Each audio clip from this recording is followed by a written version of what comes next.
Casper Ciência. Olá, sejam super bem-vindas e bem-vindos ao nosso Casper Ciência. Hoje nós trouxemos 3 pesquisadores, 2 pesquisadoras, né? A Camille Magri, a Júlia Tuma e o Luigi Di Fiore, que vão falar sobre mídia, comunicação, mídia e comportamento. A pesquisa que eles fizeram são pesquisas individuais que tratam da relação de conteúdos midiáticos com jovens, né? Então, a gente vai conversar um pouco sobre, inclusive, o que o Luigi traz, que é a cultura Red Pill, né? No seu trabalho. E eu vou aproveitar e começar com você, Luigi, sobre o que é essa cultura Red Pill. Bom, primeiro, para introduzir a cultura Red Pill, a gente tem que pensar primeiro na machosfera, né? Que se desenvolveu a partir da cultura dos Estados Unidos, né? Das redes sociais, de fóruns como o Reddit, o 4chan, esses confins da internet, né? Que até na pesquisa que eu fiz eu pude observar que eles são meio que onde começam os assuntos na internet. E a cultura Red Pill tá incluída nesse contexto da machosfera, que são, tipo, homens que sentem que... Um grupo, né, de homens que sentem que a masculinidade, o homem está em ameaça, né? Está ameaçado, está em perigo, a masculinidade está sendo oprimida, e eles utilizam dessa inversão de opressões, né? Tipo, homens brancos, assim, que se apropriam do discurso da opressão para tomar para si, e, sabe... E eles colocam isso no mundo através de alguns grupos, né, da machosfera, que não é uma coisa assim, apesar de terem coisas em comum, né, serem pessoas da direita alternativa, muitas vezes de uma direita, de extrema direita, né, eles têm coisas em comum.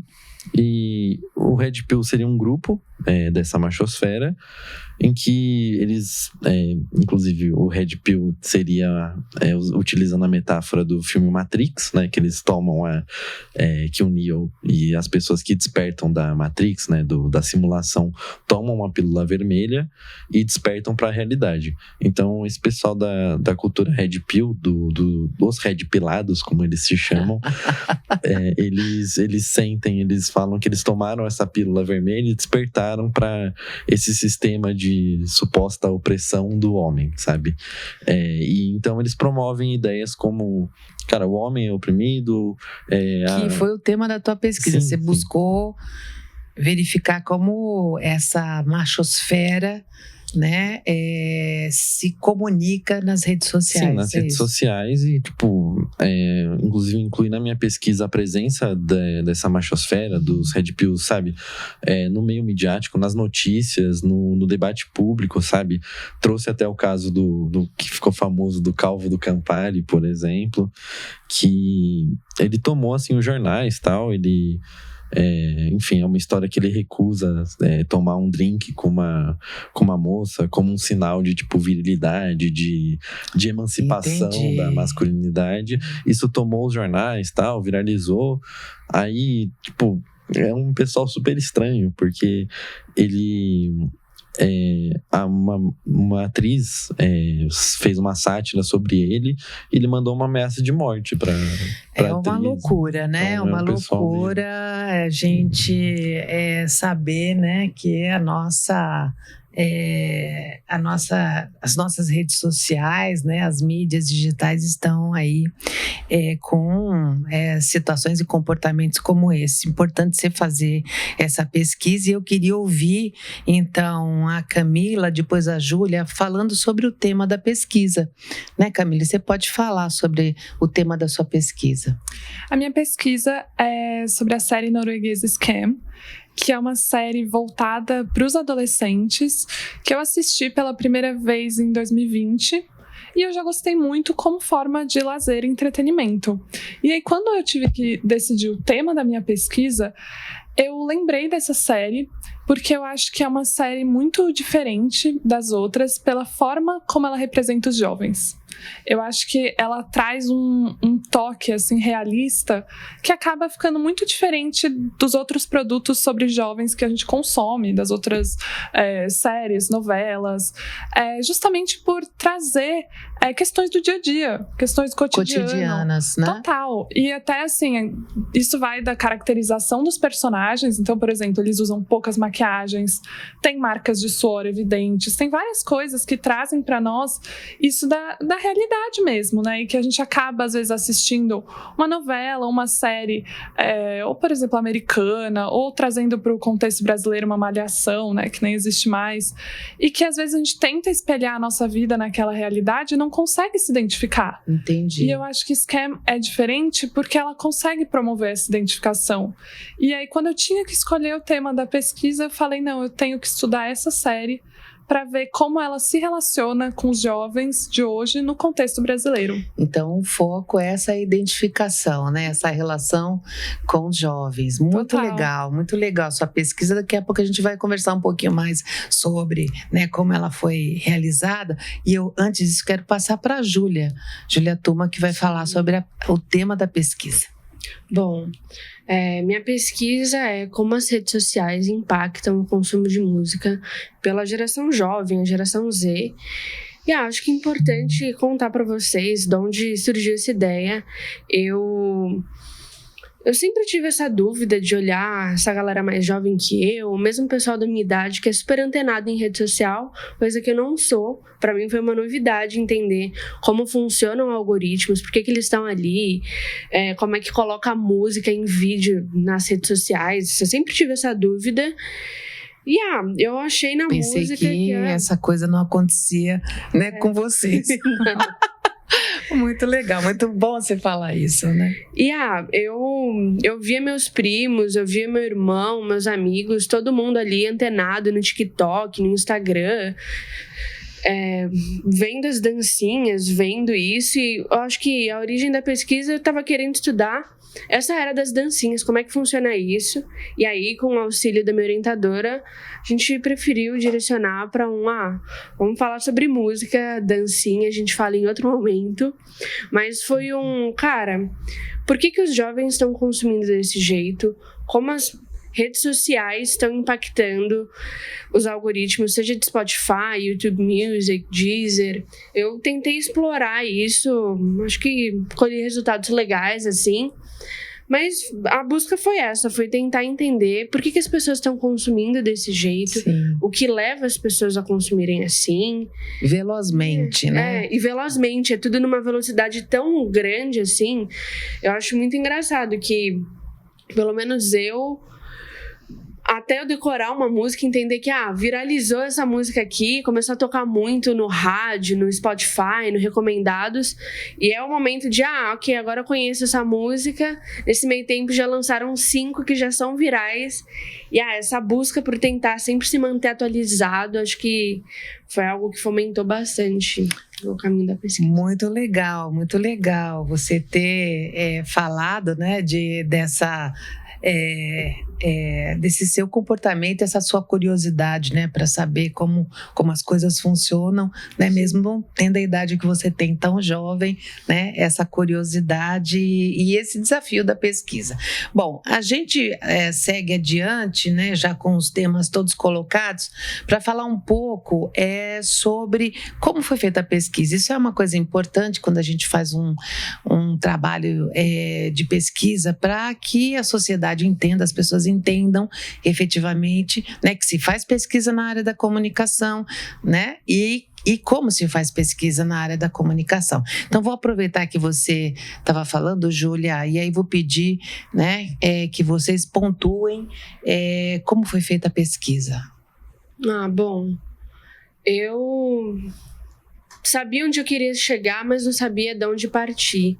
Eu acho que essa foi a parte onde minha orientadora mais me ajudou, que foi construir essa base sólida. Ela me recomendou alguns livros, assim, que são ótimos. E por conta, eu fui atrás de 2 livros que eu já Qual o nome da sua orientadora, que você já citou 2 vezes aqui? A Tânia. A Tânia. Certo. Bom, eu li 2 livros que me abriram os olhos para entender o que a música faz com a gente. O livro A Música no Seu Cérebro e o livro Hitmakers. São, assim, 2 best-sellers quando a gente fala de música. E para entender um pouquinho desse consumo, eu gastei, acho que, o primeiro semestre inteiro só lendo esses livros, indo atrás de artigos, que não tem muitos, eu fiquei surpresa com isso. Eu acho que por ser um tema mais atual, assim, eu acho que talvez os 2 compartilhem dessa opinião minha, que é difícil achar material para ler, é difícil achar pesquisa, e quando a gente acha, elas são um pouquinho atrasadas, assim. Atrasadas, eu digo, tipo, de 2010, não faz nem tanto tempo. Então, acho que é isso. Eu fui atrás de ler bastante coisa. Eu li, acho que umas 5 teses de doutorado que falavam sobre música, Spotify, Instagram, uns estudos de caso, assim, para me inteirar do que... Você saiu especialista aí, então, na temática, né, Júlia? Saí conseguindo... Dá para debater legal. Dá para conversar bacana. Mas acho que foi isso, assim, foi essa curiosidade. Eu lembro que tiveram vários insights de, lê esse livro aqui. Aí eu li o livro, ou li, tipo, um capítulo específico do livro, vi que, nossa, tem tudo a ver, vou ler o livro inteiro, porque vai que tem mais insight legal pra colocar na pesquisa, ou não, ou era, putz, não tem nada a ver, mas assim, que interessante, dá pra agregar no pessoal, assim. Então, acho que foi sempre, bem leve isso, nesse quesito. Isso é super importante, até porque tinha uma demanda sua pessoal, né? Sim. Uma motivação pessoal para entender, e agora você entende, você também tem uma especialidade, né, nesse entendimento, né? É claro que é uma iniciação científica, mas eu acho que daqui para frente, quem sabe você siga aí o rumo para aprofundar esse entendimento. Eu vou passar então a palavra à Camille para ela explicar, né, como ela fez a pesquisa. Então, acho que quando eu comecei, assim, o primeiro passo foi rever os episódios da série, porque eu tinha assistido já algumas vezes, mas algumas coisas eu não lembrava. Então eu falei, eu vou começar a ver uns episódios aleatórios mesmo, porque não ia dar tempo de ver a série inteira. A série tem 4 temporadas, com 10 a 12 episódios cada temporada, varia. E aí eu falei, não, então eu vou rever alguns episódios para entrar no clima da série e rever as questões mais importantes. E aí eu fui revendo os episódios, li também alguns livros, não sobre a série, mas sobre alguns conceitos que a série explora. É uma série que fala muito sobre amor, de forma geral. Então comecei a ler o livro Tudo sobre o Amor, Novas Perspectivas, da Bell Hooks, e que me ajudou muito. Eu fui lendo ao mesmo tempo que eu fui assistindo, então me ajudou muito a entender umas questões da série. E aí depois eu já parti para a seleção de episódios, porque no começo da pesquisa o meu orientador, o Bruno Tavares, ele falou, olha, a gente não tem tanto tempo assim, né, 1 ano de pesquisa, então não dá para analisar a série inteira, a gente vai ter que selecionar alguns episódios. E aí que eu selecionei os episódios, foram 5 episódios que eu analisei, e a minha ideia foi fazer entrevistas com pessoas que nunca tinham assistido a série, com jovens, né, de 17 a 21 anos que nunca tinham assistido a série, para mostrar para cada um desses jovens, de perfis socioeconômicos diferentes, um episódio da série que minimamente tivesse um... Você foi para recepção, então? Eu fui para recepção, que foi uma dúvida minha, inclusive. No começo, como eu estava muito imersa na série, em como foi produzida, eu cheguei a pensar em ir pela produção. Mas aí eu parei e pensei, se eu tô vendo a identificação dos jovens com a série, eu vou ter que ir para recepção. E aí que eu tive essa ideia de fazer as entrevistas. Foram 5 entrevistas com jovens de perfis socioeconômicos diferentes, e para cada um deles eu mostrei um episódio da série. E foi muito legal isso, ao mesmo tempo que foi desafiador, porque eu tava com medo que eles não entendessem nada. Então foi difícil eu selecionar os episódios, eu tive que pegar episódios que minimamente tinham um começo, um meio e um fim. E aí apresentar para eles, justamente para eles verem sem nenhuma noção já da série, nenhum pré-conceito mesmo, para entenderem aquele episódio e falarem, com essa cena eu me identifiquei. Mas isso aqui eu não acho que parece uma coisa da realidade dos jovens. Então essa segunda etapa foi de entrevistas, e aí depois já parti para a escrita do artigo. Muito legal esse relato. Tem um autor chamado Leonardo Moura, né, que fez pós-graduação aqui na Casper, que escreveu um livro Como Analisar Séries. Quem sabe você aprofunda aí o teu estudo, né, e aí utiliza Sim. também o livro do Leonardo Moura, que é professor aqui na pós-graduação também. Luíde, agora é você. Então, para começar a falar, eu queria, assim, só pontuar que a pesquisa, acho que tem muito disso, sabe? O processo de fazer pesquisa é muito de você mudar, você ter uma primeira impressão, de você mudar um enfoque, mudar uma metodologia. De início, o projeto que eu queria ter feito no início, né, que eu tinha pensado, era fazer sobre ainda sobre masculinidade, ainda sobre esse universo, mas uma coisa mais voltada para produtos como cinema, tal, em séries, como o macho alfa, por exemplo, era passado para séries e como que o público entendia isso como um modelo de masculinidade, né? Mas com a ajuda do meu orientador, né, que na época era o Thiago da Mota, a gente deu uma analisada melhor, a gente já pensou que seria mais atual pegar um produto desse universo do masculino, da masculinidade hegemônica, e algo que fosse mais atual, né? Algo que fosse mais presente na nossa cultura, algo que fosse mais na cara e que tivesse talvez menos pesquisa ainda também. E como o espaço da iniciação eu acho que permite muito você explorar, eu fiz então um estudo de caso de um dos podcasts desse universo, que seria o Redcast. Sim. E eu pensei em pegar 2 episódios desse podcast que tinham coisas em comum. No caso, seria a presença de 2 convidadas femininas, né? 2 mulheres lá, como uma estratégia que eu pude observar durante a pesquisa de validação, de uma suposta validação do ambiente, né, do Red Pill, tal, como se fosse algo aceitável, que também aceita mulheres, que também aceita visões diferentes, tal, mas no fim das contas eu pude observar também que uma das coisas em comum, por exemplo, é que essas mulheres, tipo, não tinham, uma delas é uma influencer conservadora, né, da direita conservadora, então totalmente ressonante com os assuntos que eles falavam, né, não é como se fosse um contraponto.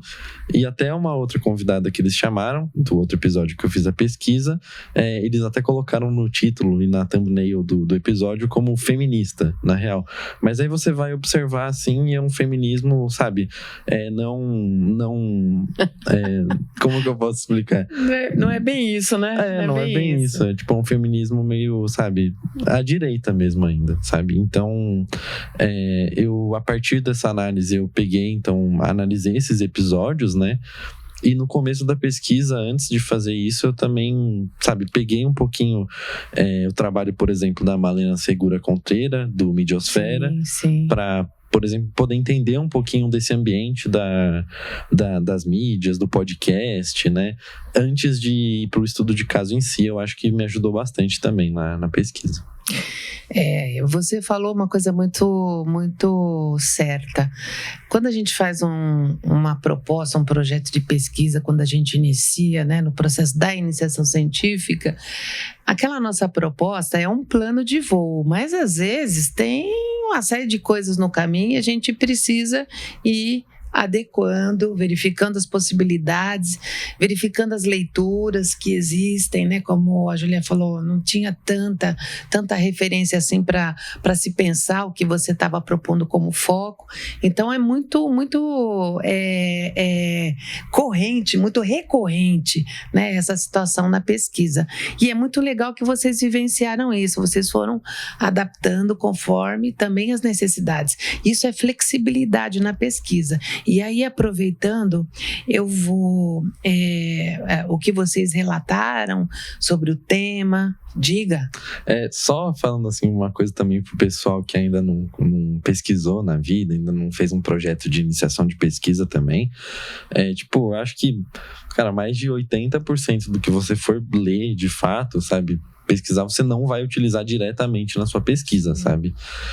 Eu senti muito isso, assim, tipo, antes de entrar, eu tinha super a impressão de que, cara, eu ia ler 150 livros e ia utilizar todos eles no projeto, e, tipo, nunca é assim, né? Você vai pesquisar muita coisa a mais, além do que você vai realmente usar e colocar nas referências, por exemplo. E isso é bom, né? Sim, isso é bom porque a gente amplia o repertório, né? De qualquer maneira amplia. E assim, na minha época, quando a gente fazia pesquisa, Luíde, a gente pegava os livros na biblioteca e enchia as mesas, né? De livros. E aí você tinha que tirar cópia, né? De alguns trechos do livro que podia, né, para poder posteriormente ler e também retirar na biblioteca. Então, assim, a quantidade de leitura que a gente faz é importante para, inclusive, a gente decidir quais efetivamente são importantes para a nossa pesquisa. E, professora, eu posso só fazer uma colocação sobre isso que o Luíde falou? Que eu estava me lembrando aqui, que assim, claro que quando a gente vai pesquisar, estudar sobre um tema, a gente acaba focando nos materiais voltados para os conteúdos das nossas pesquisas, né? Mas teve um livro que o meu orientador que me recomendou, que chama Memória Televisiva como Produto Cultural, que é também um estudo de caso, só que é sobre as novelas do canal Viva, e que assim, foi transformador assim, ler esse livro, porque eu aprendi muito sobre como fazer uma pesquisa, porque é uma tese. Então, assim, é um livro, mas ele está todo na estrutura acadêmica que a gente precisa conhecer. Então, eu lembro de conversar com o meu orientador e falar, nossa, esse livro mudou assim, o rumo da minha pesquisa. Só que o livro nem fala sobre a série que eu tô estudando, né, que eu tô pesquisando, não fala sobre temas da série, é porque me ensinou sobre pesquisar, né? Então, bacana, isso também é uma coisa que é importante, assim, que eu lembrei quando o Luíde falou sobre isso. Bacana, então eu já vou aproveitar o ensejo, né, das falas de vocês. O Luíde já deu uma dica, né, aos futuros pesquisadores. Então eu vou primeiro, né, passar para vocês duas, para vocês darem uma dica para os futuros pesquisadores e também a dica de leitura, né? Qual seria o livro que vocês leram, enfim, que efetivamente fez muita diferença no trabalho de vocês. Quem sabe, quem vai, né, pesquisar sobre o tema, possa então mergulhar nessa leitura também. Então, duas coisas. Vamos começar com vocês duas sobre você já falou da dica de leitura, a dica para quem quer ser pesquisador. Acho que a dica que eu daria é escolher um tema que você realmente goste. Porque só assim a pesquisa vai ser prazerosa, né? Se você pegar um tema muito distante, que você não conheça, que fique pensando, não sei se é exatamente isso, eu acho que não é o caminho certo. Você tem que ver uma coisa que você gosta de estudar, e eu acho que toda pesquisa surge de uma inquietação, né? Luiz Mauro que falou isso uma vez numa aula e eu nunca esqueci, que é uma dúvida que você tem mesmo. Eu realmente queria saber por que essa série Scam gera essa identificação com jovens. E se ela gera, né? Ou se é coisa da minha cabeça. Então, acho que assim, a dica que eu daria é pesquisar sobre um tema que você goste ou que você tenha uma curiosidade sobre. Porque aí a iniciação não vai ser uma tarefa difícil, ou você vai parar e pensar, nossa, agora eu vou ter que começar a pesquisa, vou fazer... Não, vai virar uma coisa prazerosa. Em nenhum momento, né? Eu acho que o que você está dizendo é importante, porque na iniciação científica, né, e nos outros níveis de estudo, no mestrado, né, no doutorado, a gente precisa ter uma relação bacana, né, com o foco da nossa pesquisa, porque senão chega um determinado momento, pelo volume de leituras, etc., que a coisa realmente acaba pesando.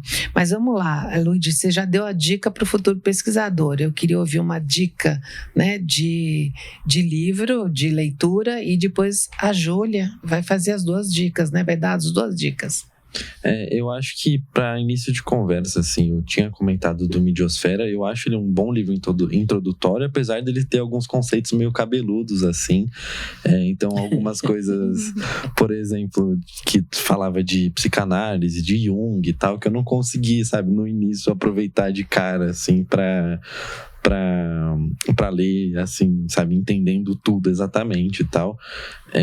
Mas eu coloco esse livro como introdutório porque eu acho que ele é super importante, assim, para entender, caso você vá estudar alguma coisa midiática, alguma análise midiática.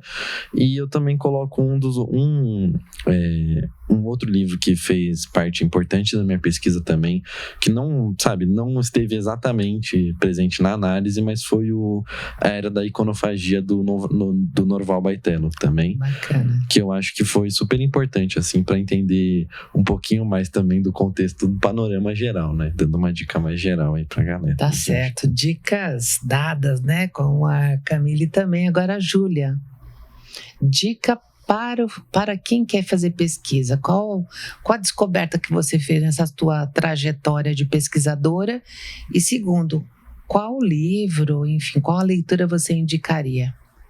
Bom, a dica para o futuro pesquisador vai sem medo. Tipo, principalmente para os temas que a gente escolheu, que são temas muito atuais, a dica é, cara, vai sem medo, real. Tipo, sem medo de ficar pisando em ovos. Não, se joga. Completando o que a Camille falou, tipo, você já tá lá, sabe? Você já tá lá, já é um tema que você gosta. Quando você gosta daquilo, tudo fica muito mais fácil. Então, não tem muito algo que ser acrescentado. Tipo, ao gostar do tema, é muito mais prazeroso num domingo à tarde, que era, por exemplo, quando eu me dedicava à pesquisa, em vez de dormir ou ficar vendo série, não, deixa eu estudar aqui um pouquinho sobre música, que é um negócio que eu gosto, que é algo que tá super inserido no meu dia a dia. Né? E, bom, acho que elencando agora com a dica de livro, eu continuo batendo forte na tecla do A Música no Seu Cérebro. Eu acho que, para além da pesquisa, que inclusive eu não citei esse livro na pesquisa, mas esse livro me abriu os olhos para muita coisa que talvez não tivesse aquele fechamento que precisava, assim, pelo menos no meu cérebro, que era... eu estudava música quando eu era mais jovem, eu sempre gostei muito. De domingo, eu tenho um programa um tanto quanto religioso com meu pai, que é antes do almoço. Ele traz um disco clássico pra gente escutar. E ele vive fazendo várias análises. Meu pai é pesquisador também. E eu lembro que quando eu li esse livro, eu acho que logo nos primeiros capítulos, ele discorria um pouco sobre... tem uma altura certa do timbre da música que quando ela atinge, quando ela é atingida no seu cérebro, você tem uma propensão maior a gostar da música ou não gostar. As pessoas gostam muito mais de música clássica quando ela é mais calminha do que quando é agitada, aquela agitação sem fim. E eu acho que lendo esse livro e continuando com os programas que eu gostava de ouvir música clássica aos domingos, isso acabou abrindo muitos meus olhos, assim, de putz, cara, esse livro faz total sentido. E depois, é claro, passando pro pop, pro rock, pro MPB, que são estilos que eu escuto no dia a dia. Legal. Foi cara, faz total sentido isso, faz total sentido entender como que a música é preparada, assim, não é só deixa eu pegar um violão, começar a tocar, não. Quando você faz uma música que é feita para viralizar, toda nota é estudada, não é tirado, sei lá, do nada, assim, ela tem fundamento aquilo, assim. Legal. E acho que esse insight, assim, foi um dos grandes insights valiosos que eu tirei. Essa baita lição, foi... Que bacana, tomara que você continue nesses estudos, aliás, vocês 3. E, obviamente, a gente, pelas questões, pelas coisas que vocês colocaram, naturalmente vocês formaram aqui, né, um debate, as observações feitas entre vocês. E, por conta disso, então, pelas dicas e por tudo mais, a gente finaliza aqui o nosso MesaCast, o nosso Casper Ciência de hoje, convidando vocês para ouvirem, né, as outras mesas, né, os outros debates que vão acontecer ainda. Um abraço. Casper Ciência.